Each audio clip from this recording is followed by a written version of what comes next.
irmãs, hoje nós estamos aqui reunidos para falarmos desse mesmo tema que nós estávamos desenvolvendo na semana passada, entretanto num foco diferente, porque naquela ocasião nós estávamos abordando a questão do Papa e por causa disso mesmo, de questionarmos a legitimidade deste Papa, muitos se levantaram contra nós, dizendo que isso é um absurdo, que nós não podemos estar contra o Papa, nós não podemos promover o cisma, a divisão, e devemos preservar a unidade e a instituição da Igreja. Ótimo, esse argumento ele é perfeito, caso nós tenhamos hoje a mesma Igreja Católica que existiu desde os apóstolos. Entretanto, se esta Igreja está instalada hoje no Vaticano não é a Igreja Católica, então não somente nós podemos questionar esta Igreja e a legitimidade desse papado, como nós temos obrigação, como cristãos católicos, para sermos fiéis a Cristo, de defendermos a verdadeira igreja contra esta falsa igreja que se instalou na mesma estrutura da Igreja Católica. De fato, não é fácil entender essa questão. Eu posso dizer aqui que esse é o nó do problema que se estende desde 1960. Porque nós tivemos ali naquela década um concílio que se propôs a reformar a Igreja e a estabelecer uma série de documentos sem condenar nenhuma heresia. Por isso mesmo, esse concílio já deveria ser suspeito, porque normalmente todo concílio tem obrigação de se reunir para condenar uma heresia. É assim que a igreja funciona. A igreja vai colocar para fora todos aqueles que estão fora da doutrina, que não partilham da mesma fé católica, para que os fiéis que têm a intenção de permanecerem católicos tenham a segurança de pertencerem a uma igreja que preserva a mesma fé dos apóstolos.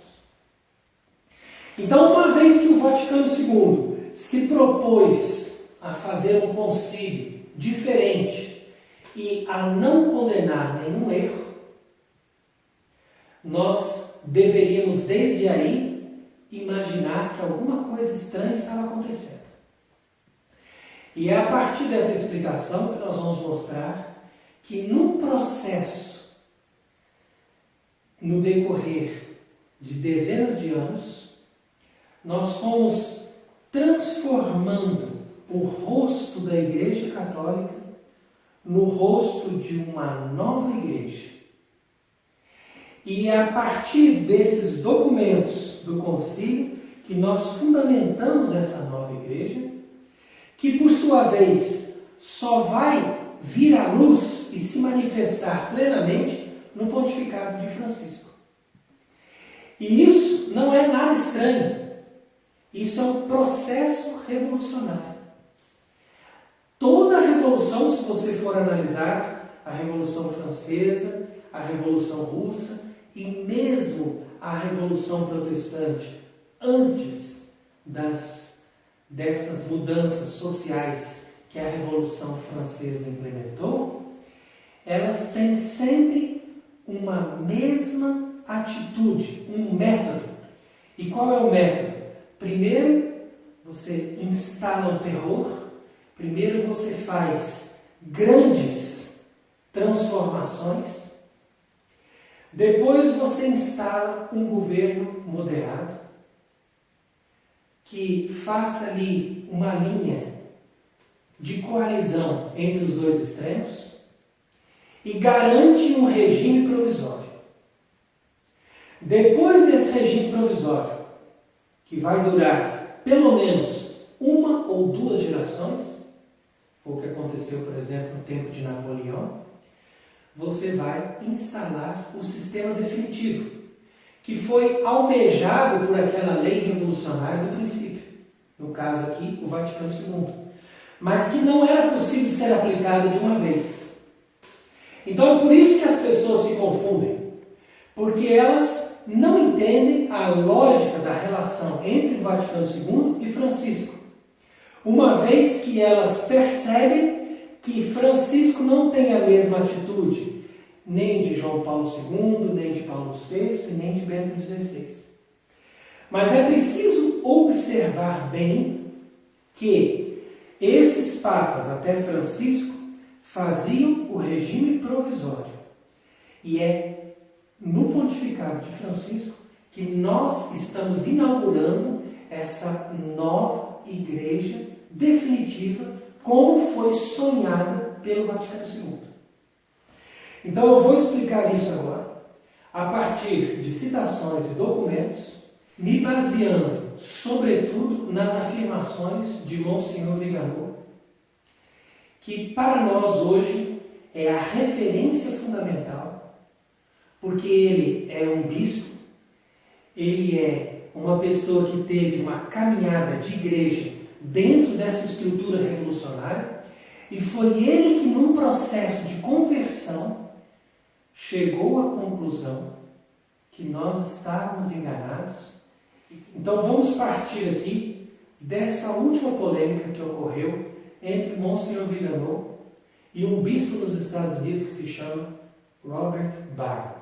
Então nessa semana o arcebispo Viganò nos deu mais uma prova de lucidez e de sintonia com o Espírito Santo, quando ele responde numa carta a Michael Matt a respeito de uma polêmica que surgiu nos Estados Unidos, porque o bispo Robert Barron está defendendo abertamente o Concílio Vaticano II, e ele começa citando uma frase de Bento XVI que diz que nós não podemos defender a tradição da Igreja sem defender o concílio, que nós devemos permanecer fiéis ao hoje da Igreja e não ao ontem e ao amanhã. E diz ainda que este hoje da Igreja são os documentos do Vaticano II. Sem as reservas que lhe amputam, quer dizer, aquelas pessoas que fazem restrições de algumas partes do concílio, e também sem as arbitrariedades que o distorcem. Significa dizer, aqueles que exageram para um outro lado, fazendo acreditar que o concílio diz uma coisa sem que ele tenha dito exatamente aquilo. Então você veja que é uma frase muito convincente, e ainda mais porque tem aí o peso da autoridade de Bento XVI. Entretanto, o arcebispo Viganò, mesmo assim, respondeu contestando ao bispo Robert Barron, dizendo o seguinte: quem não hesitou em demolir, em nome da pastoralidade, o edifício doutrinal, moral, litúrgico, espiritual e disciplinar da velha religião, como eles dizem, em nome do concílio, hoje pretende poder reivindicar para suas próprias ousadas inovações aquela submissão e defesa obsequiosa que eles não quiseram aplicar há 2000 anos de magistério infalível. E nós deveríamos manifestar uma adesão incondicional, não à tradição, mas ao único evento que a contradisse e a adulterou. Então, realmente, a frase de Monsenhor Viganò é muito procedente. Isso quer dizer o seguinte, que eles, em nome de uma pastoral, em nome dessa lógica falsa de dizer, agora nós vamos apresentar a religião de uma forma mais convincente, adaptada à mentalidade do homem moderno. Isso é completamente falso. E diante dessa pastoral, eles foram demolindo todo o edifício doutrinal, moral, litúrgico, espiritual e disciplinar. Quer dizer, que é um edifício feito de 5 fundamentos. Você percebe como ele descreve bem. E ele vai então dizer que eles demoliram tudo isso que pertencia à velha religião, como eles mesmos dizem, e agora eles reivindicam para suas inovações. Agora eles dizem, olha, nós fazemos uma nova igreja e todos devem obedecer e ser submissos, como vocês foram antes obedientes e submissos ao magistério infalível de 2000 anos. É igual, a mesma obediência vocês vão prestar a essa nova igreja que veio depois do concílio. E nós temos que dar uma adesão incondicional, mas não é a tradição, mas a esse único evento que contradiz a tradição e que adulterou a tradição. Então aqui está o cerne do pensamento dessa reivindicação de Monsenhor Viganò, que agora, na minha opinião, foi mais longe ainda do que nas suas outras afirmações, que é a primeira vez que ele vai desautorizar uma frase do próprio Bento XVI. Nós não estamos falando de uma frase do Papa Francisco, nós estamos falando de uma frase do próprio Bento XVI, que ele diz, essa frase é falsa, porque o hoje da igreja é feito do ontem da igreja. Então não é possível a gente dizer, vamos esquecer o ontem e vamos viver só do hoje da igreja. Ele ainda diz, esse raciocínio, ainda que apenas de um ponto de vista meramente lógico, não tem credibilidade e se limita a reiterar aquela autorreferência da igreja conciliar. Muito importante a gente pensar nisso, porque a igreja conciliar, ou seja, essa nova igreja que se instalou depois do concílio, ela quer criar sempre essa autorreferência, para que as pessoas esqueçam de buscar uma referência na igreja católica de sempre e pensem somente que a igreja católica é esta que se fundou depois do concílio, sem autoridade, sem o magistério, sem a base da religião e querendo que as pessoas deem a ela a mesma honra da igreja católica que partiu desde os apóstolos. Então isso é impossível, isso é impossível. É uma igreja em ruptura, como ele diz aí claramente, em ruptura com o ensinamento ininterrupto dos sumo pontífices que a precederam. Isso quer dizer o seguinte, que a nova igreja do Vaticano II, ela rompeu, ela fez uma ruptura, ela colocou uma linha divisória, tudo que está para trás passa a ser peça de museu e tudo que está daqui para frente é válido. Então, é essa a lógica dessa falsa igreja que Monsenhor Viganò está denunciando aqui. E, com certeza, outros vão me questionar e vão questionar também o pensamento de Monsenhor Viganò, dizendo não, mas nós vemos que isso foi um exagero, que isso foi uma interpretação errada do Vaticano II, que o Vaticano II é um verdadeiro concílio válido e, portanto, é magistério e não está em ruptura. Bom, se a pessoa ainda pensa assim, vamos então analisar os frutos, vamos analisar mais profundamente o problema. E aí cada um vai chegar às suas conclusões. Se o fruto é ruim, a árvore não pode ser boa. Se o fruto é bom, a árvore não pode ser ruim.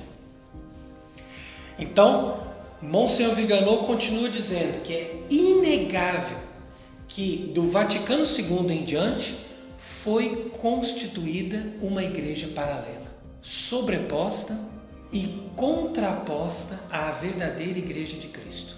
Essa falsa igreja obscureceu progressivamente a divina instituição fundada por Nosso Senhor, para substituí-la por uma entidade bastarda correspondente à desejada religião universal que foi inicialmente teorizada pela maçonaria. Então, essa afirmação foi feita na sua carta aberta de 9 de junho de 2020. E nós vamos aqui agora continuar essa explicação, mostrando a lógica daquilo que o Monsenhor Viganò está dizendo aqui. Que essa igreja paralela, que é sobreposta, ou seja, que vem por cima, e ao mesmo tempo que é contraposta, porque ela vai contra, ela vai na direção oposta da verdadeira igreja de Cristo, é uma falsa igreja que foi atuando progressivamente. Ela não foi instalada no dia seguinte do Vaticano II, de forma alguma. Ela foi tendo um progresso desde o dia que o Vaticano II foi aprovado até o dia de hoje. E ela chegou no seu apogeu, nós podemos dizer assim, no pontificado deste Papa Francisco, que, por sua vez, é alguém que governa a estrutura que pertencia à Igreja Católica, mas que está muito bem engajado em formular esta religião universal.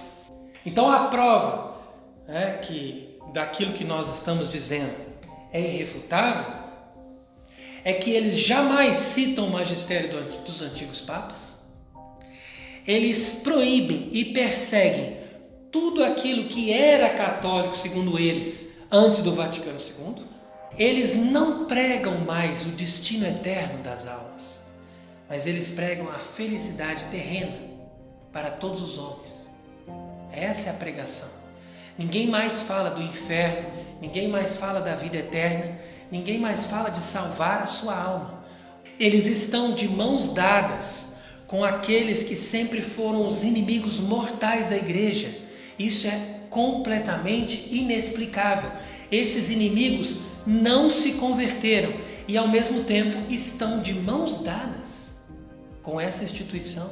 E como nós podemos dizer que essa instituição é a mesma Igreja Católica? Isso é absurdo. Para qualquer pessoa que tem um mínimo de lógica, você percebe que isso é absurdo. Então, o Monsenhor Lefebvre, em 1974, ele fez uma declaração que eu considero talvez aquela declaração mais lúcida de todas as suas denúncias, na qual ele dizia que nós aderimos de todo o coração e de toda a nossa alma à Roma Católica, guardiã da fé católica e das tradições necessárias à manutenção desta fé, mestra da sabedoria e da verdade. Mas nós recusamos a seguir a nova Roma de tendência neomodernista e neoprotestante que se manifestou claramente durante o Concílio Vaticano II e após o concílio em todas as reformas que dele se originaram. Então é por isso que nós temos que ter uma consciência de que hoje houve uma ruptura verdadeira da instituição que vai governar todos os bens da Igreja Católica e aquela fé católica de sempre que foi pregada por todos os santos, por todos os papas, desde os apóstolos. E diante de uma situação como essa, convém lembrar aquilo que ensinava o Papa Leão XIII na sua encíclica Satis Cognitum, quando ele diz que a Igreja, apoiada pelo juízo unânime dos santos padres, considera como excluídos da comunhão católica e fora da Igreja a qualquer pessoa que se separe no mais mínimo da doutrina ensinada pelo magistério autêntico. Se alguém adere a uma só heresia, por isso mesmo se separa da unidade católica. Então é importante essa passagem da encíclica Satis Cognitum para que as pessoas se deem conta que nesse momento de apostasia, pela primeira vez na história, a instituição se separou da fé. E nessa separação, quem quiser ser salvo tem que permanecer do lado da fé. Então nós já citamos essa frase de Jean Guiton, que era amigo de Paulo VI e que dizia claramente naquele tempo, quando o concílio ficou pronto. A Igreja Católica está morta desde o primeiro dia do Vaticano II. Ele dizia isso claramente. Ela deu lugar à Igreja Ecumênica. Ela não deveria mais se chamar Igreja Católica, mas Igreja Ecumênica. Então veja a força dessa frase, ainda mais partindo de uma pessoa que estava próximo de Paulo VI. Mas é usando as próprias palavras do maior teólogo do concílio que eu vou hoje demonstrar aqui que a Igreja Conciliar é uma igreja diferente, é uma nova igreja e não corresponde à Igreja Católica. Porque Karl Rahner, que foi o mestre de todos os teólogos daquele tempo, ele preconizou uma igreja que ele chamava de Igreja Mundial. E essa Igreja Mundial, segundo ele, deveria conscientemente tomar o poder daquela estrutura, daqueles bens, de todas essas igrejas, de todo esse patrimônio adquirido pela religião católica durante 2000 anos e usar de tudo isso para estabelecer uma nova religião. Então ele dizia que a partir do concílio a igreja se tornava mundial. Neste concílio, ainda que de maneira germinal e obscura, se proclama uma passagem da Igreja Ocidental Romana para a nova Igreja Mundial. O concílio, dizia ele, é naturalmente uma indicação muito abstrata e formal daquilo que vai se formando até que se configure totalmente essa Igreja Mundial.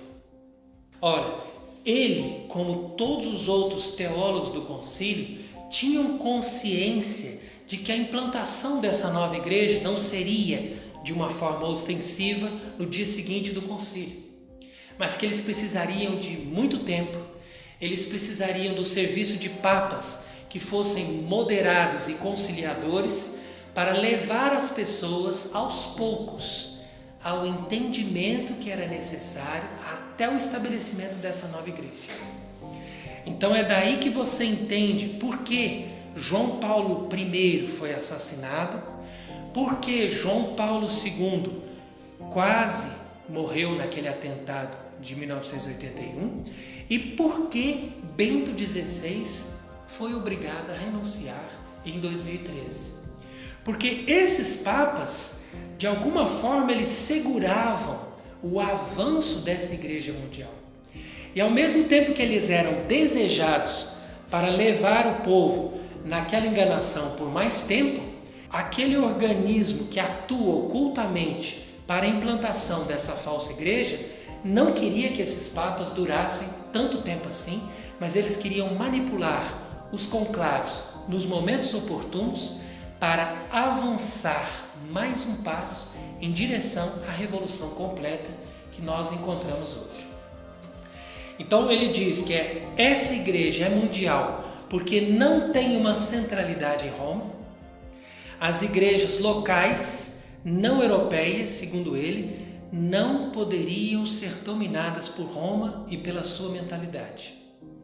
Então é claro que elas vão ter a sua soberania, mas ao mesmo tempo todo o trabalho é coordenado por Roma.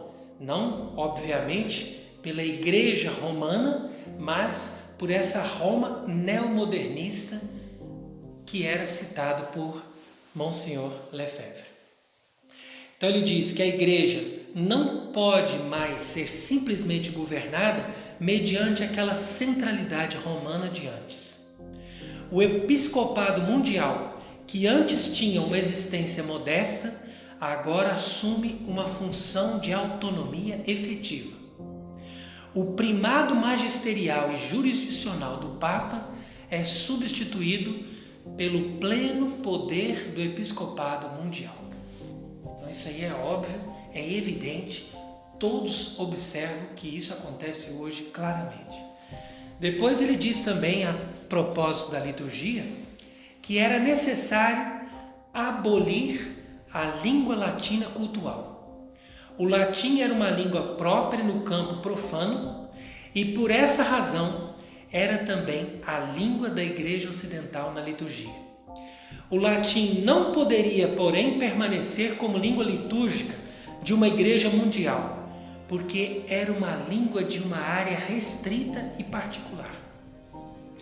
Então ele declara que a vitória das línguas nacionais na liturgia eclesiástica assinala de maneira eloquente essa transformação em igreja mundial.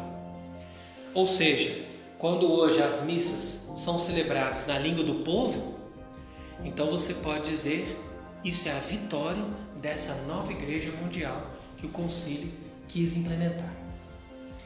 Ele diz também que em breve a liturgia não será mais uma simples tradução da liturgia da Igreja Romana, mas uma multiplicidade de liturgias regionais, cada uma com a sua própria característica. Isso está na lógica da implantação dessa igreja segundo esse projeto. Então também você tem uma teologia subjetiva que vai surgindo na medida em que essa teologia mundial, ou seja, que não existe mais somente no foro dos países europeus e norte-americanos, como se fosse uma simples exportação do Ocidente. Mas cada país, cada região desenvolve a sua própria teologia segundo as suas próprias necessidades. De tal forma que ele diz que na América Latina tem se avançado muito no sentido de ter a sua própria teologia, que eles chamam de teologia da libertação. Não é óbvio que essa teologia da libertação, ao contrário do que ele diz aqui, não foi uma teologia desenvolvida na América Latina, mas ela foi importada da Alemanha com o objetivo de destruir a fé do povo latino-americano. E ele vai continuar dizendo que todos se salvam. A limitação da liberdade em nome daquilo que unilateralmente se diz bom e justo não pode mais ser considerada cristã. Ele diz unilateralmente porque vem somente do magistério da igreja. Então agora cada um pode dizer o que é bom e o que é justo. E nessa reunificação ecumênica, continua Karl Rahner, as igrejas não católicas terão igual medida com a igreja antiga. E as religiões não cristãs serão reconhecidas na sua função salvífica positiva. Quer dizer que há uma esperança salvífica universal que abraça todos os homens. Então ninguém diga que nós estamos dizendo aqui algo que pertence somente aos progressistas da década de 70, que preconizavam todas essas coisas, porque basta olhar a realidade de hoje no pontificado de Francisco que você vai ver o cumprimento perfeito de todas essas profecias aqui, entre aspas, que foram proclamadas nessa conferência de Karl Rahner. Então, se nós entramos numa explicação mais precisa de cada um desses pontos, nós vamos descobrir que as 4 marcas da Igreja Católica são estas: una, santa, católica e apostólica. É isso que nós professamos no credo quando nós dizemos: eu creio na Igreja, una, santa, católica e apostólica. Essa é a única igreja que pode nos salvar, porque é a única igreja capaz de nos dar uma verdadeira interpretação da Bíblia e uma verdadeira conexão com a tradição daqueles que ouviram diretamente de Cristo as palavras de salvação, ou seja, os apóstolos. Entretanto, a igreja que eles estão instalando no Vaticano é uma nova igreja ecumênica, mundana, mundial e evolucionista.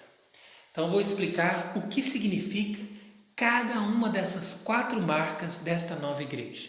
Primeiro, ela é ecumênica ao invés de ser una. Ao contrário daquilo que diz na carta aos Efésios, há um só Senhor, uma só fé e um só batismo. Não, agora é uma igreja ecumênica. Ou seja, aquela igreja de antes, que fazia a unidade em torno da igreja romana, que é a guardiã da verdadeira fé, e portanto exclui todos os que estão no erro, porque se eles não querem se converter à verdade, eles estão fora da igreja, conforme diz a encíclica Satis Cogito. Então era a partir da verdadeira fé que a igreja romana fazia a unidade. E agora veja o que diz a igreja ecumênica. A unidade está em torno da religião universal, que promove a fraternidade humana e que prega que todas as religiões são consideradas boas e verdadeiras. Então esse é o princípio desse falso ecumenismo, também chamado de noachismo. Depois um dia a gente pode explicar melhor as fontes dessa doutrina do noachismo que foi desenvolvida pelos judeus para conseguirem implantar o reino deles sem necessidade de que todos os outros povos se convertam ao judaísmo, mas que eles façam uma religião universal que não esteja contrária aos princípios do judaísmo. Então é por isso que nós também dizemos que essa nova igreja é mundana, ao invés de ser santa.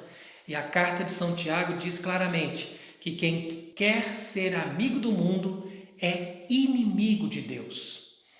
Porque a igreja católica ela é santa, ou seja, ela acolhe os pecadores desde que eles renunciem ao pecado e ao erro e se submetam à purificação de Deus. Portanto, o foco é Deus. E é por isso que a igreja é santa. Ao contrário, a igreja nova, ela é mundana, porque o foco é o homem. E, portanto, ela coloca o reino de Deus no reino do homem. E assim ela se faz amiga dos pecadores que insistem nos pecados e mesmo daqueles que se gloriam do pecado. Ou seja, essa igreja que não denuncia os vícios, não denuncia as modas indecentes, que não denuncia as músicas satânicas, que não denuncia as falsas doutrinas que brotam do coração completamente pervertido do homem, ela não pode ser santa, porque ela não está focada na glória de Deus, mas sim na liberdade e na falsa felicidade dos homens. Também essa igreja moderna, ela é mundial ao invés de ser católica. Ela não pode usar o nome de católica. Ela deveria usar o nome de igreja mundial, como era afirmado pelo teólogo Karl Rahner. E isso vem dessas profecias bíblicas, como é nessa carta a Timóteo, que nos diz que nos últimos tempos muitos hão de apostatar da fé, dando ouvidos a doutrinas diabólicas. Porque de fato a igreja verdadeira ela é católica, porque ela é centralizada em Roma com o princípio da autoridade dos reis católicos, que são defensores do Papa legítimo e, por sua vez, desse Papa que é representante, que é o vigário de Cristo na terra. É daí que ele tira a sua autoridade. Ao contrário, a igreja mundial, ela se centraliza em Roma, mas ela tem o princípio da autoridade no governo mundial. Então você pode perceber que os papas pós-conciliares, principalmente Francisco, eles não têm necessidade de ficarem reafirmando a sua autoridade a partir das escrituras e a partir da doutrina dos papas anteriores, porque eles já estão garantidos pelo governo mundial. O governo mundial os sustenta. Fala, você pode falar o que você quiser, a gente sustenta vocês. O importante é vocês estarem de acordo com aquilo que a gente fala. Se a gente diz que é para usar máscara, que é para fazer confinamento, que é para fechar as igrejas, então vocês confirmem o que nós estamos dizendo. E assim vocês terão sempre garantida a autoridade de vocês. Então isso é impressionante, porque nos tempos antigos, antes da Revolução, as pessoas jamais cairiam nessa farsa. Mas é justamente por causa da Revolução que aconteceu há mais de 200 anos atrás, que as pessoas não se dão conta que você não pode ter uma autoridade que não está baseada na verdade. E você não pode ter uma lei que não tem a origem na lei de Deus. Mas desde que houve a revolução, ou seja, que as pessoas resolveram cortar a ligação com Deus, que isso nem os pagãos faziam, por mais que eles não conheciam o verdadeiro Deus. Então eles começaram a preconizar a ideia de que você cria uma lei, é o chamado direito positivo. E aquele Estado responsável por aquela manutenção daquele governo, ele impõe aquela lei pela sua autoridade, pelo seu poder, e as pessoas são obrigadas a se curvar diante dessa lei, independente de saberem ou não até que ponto aquela lei tem um fundamento na verdade, no direito natural e no direito divino. Então você veja que hoje a autoridade é unicamente baseada no poder e não naquilo que realmente é princípio da autoridade, ou seja, a própria ligação com Deus. E esta igreja também, nós diríamos que ela é evolucionista, ao invés de ser apostólica. E por que eu digo isso? Porque a igreja apostólica é uma igreja totalmente tradicional, ou seja, ela vem de uma tradição dos apóstolos, que nos escreveram e nos comunicaram a Bíblia, mas também nos ensinaram como viver a religião. Então é claro que desde o protestantismo nós rompemos com a tradição apostólica, mas nós fizemos coisas muito piores nos últimos tempos, porque a partir de Teilhard de Chardin e outros teólogos que são considerados os heróis desses membros dessa nova igreja, nós entendemos que o ser humano evolui e que, portanto, as coisas do passado não devem mais ser colocadas como fundamentos. Então nós estamos rompendo com a própria palavra da Escritura da carta aos Efésios, que nos diz que somos edificados sobre o fundamento dos apóstolos e dos profetas, tendo por pedra angular o próprio Cristo Jesus. Quer dizer que a igreja apostólica, ela preserva rigorosamente as tradições dos apóstolos, que são a base da verdadeira religião. Enquanto que a igreja evolucionista, ela relativiza ou ridiculariza as tradições e instituições antigas como simples lendas ou expressões do passado, promovendo o progresso e a constante evolução, de uma tal maneira que a humanidade tem que estar sempre evoluindo e a religião evolui na medida em que a humanidade também evolui. Então, uma vez que nós expusemos agora todos os fundamentos dessa nova religião, que começou com o Vaticano II, que passou por um regime provisório desde Paulo VI até chegar em Francisco, e que agora promove abertamente os valores da religião universal, fica evidente para todos aqueles que querem realmente descobrir a verdade que nós estamos diante da grande apostasia. E se nós estamos diante da grande apostasia, nós temos que preservar a todo custo a fé católica. Nós não podemos querer ficar com a maioria, nós não podemos querer fazer coalizão com a estrutura gigantesca desta falsa igreja que está corrompida desde os seus princípios básicos e que não representa mais a igreja de Cristo que nós chamamos de católica, apostólica, romana. É por isso que muitos santos previram todos esses tempos e disseram claramente que nós estaríamos numa ocasião de dificuldade, de perseguição, de catacumbas e seríamos um número muito reduzido, um pequeno rebanho, como diz o Evangelho. Então aqui só para citar alguns exemplos que vão ao encontro daquilo que nós estamos dizendo, nós podemos citar São Beda, que dizia que os eleitos serão tão poucos na medida em que se acelere a ruína do mundo. Também o cardeal Pio dizia que a igreja, sociedade sempre visível, será cada vez mais reduzida a proporções individuais ou domésticas. E aqui também o padre Castellani, quando explica aquela passagem do Apocalipse, que fala de uma mulher que foge para o deserto, ele vai dizer que esta mulher é a igreja que se abriga nos corações das pessoas solitárias e perseguidas pela hierarquia mundanizada. Então é claro que isso nos faz lembrar as palavras do exorcismo composto pelo Papa Leão XIII, quando ele teve uma visão pavorosa de que Deus dava permissão para o demônio de se infiltrar e de destruir a igreja. Então, naquele momento, o Papa escreveu um exorcismo que diz que o dragão maldito transvasou como um rio imundíssimo o veneno da sua iniquidade em homens depravados de mente e corruptos de coração. Incutiu-lhes o espírito de mentira, impiedade, blasfêmia, e seu hálito mortífero de luxúria e de todos os vícios e iniquidades.